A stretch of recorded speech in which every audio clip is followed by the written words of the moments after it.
Iran প্রসঙ্গে আমি যা বলতে চাই তা হল প্রেসিডেন্ট এবং তার টিম ইরানি শাসক গোষ্ঠীকে স্পষ্টভাবে জানিয়ে দিয়েছে যে হত্যাকাণ্ড যদি চলতে থাকে তাহলে তার ভয়াবহ পরিণতি হবে।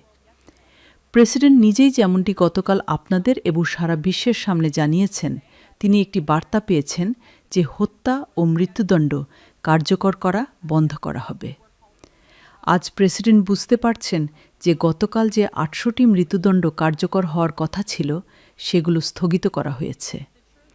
ফলে প্রেসিডেন্ট এবং তার টিম ইরানের পরিস্থিতি ঘনিষ্ঠভাবে পর্যবেক্ষণ করছে। একই সঙ্গে প্রেসিডেন্টের জন্য সব ধরনের বিকল্প এখনও খোলা রয়েছে। বাস্তবতা হল প্রেসিডেন্ট ট্রাম্প ছাড়া আর কেউ জানেন না তিনি কী সিদ্ধান্ত নিতে যাচ্ছেন। খুব অল্প সংখ্যক উপদেষ্টাই কেবল তার চিন্তাভাবনার সঙ্গে যুক্ত আছেন। যেমনটি আমি আগেই বলেছি, তিনি ইরানের মাঠ পর্যায়ের পরিস্থিতি নিবিড়ভাবে পর্যবেক্ষণ করে যাচ্ছেন। গতকাল আমরা দেখেছি হত্যাকাণ্ড ও মৃত্যুদণ্ড বন্ধের আশ্বাস পাওয়া গেছে এবং এর ফলস্বরূপ ৮০০ মানুষের জীবন রক্ষা পেয়েছে। প্রেসিডেন্ট পরিস্থিতি নিবিড়ভাবে পর্যবেক্ষণ অব্যাহত রেখেছেন এবং একই সঙ্গে সব ধরনের বিকল্প পথ তার হাতে রাখছেন।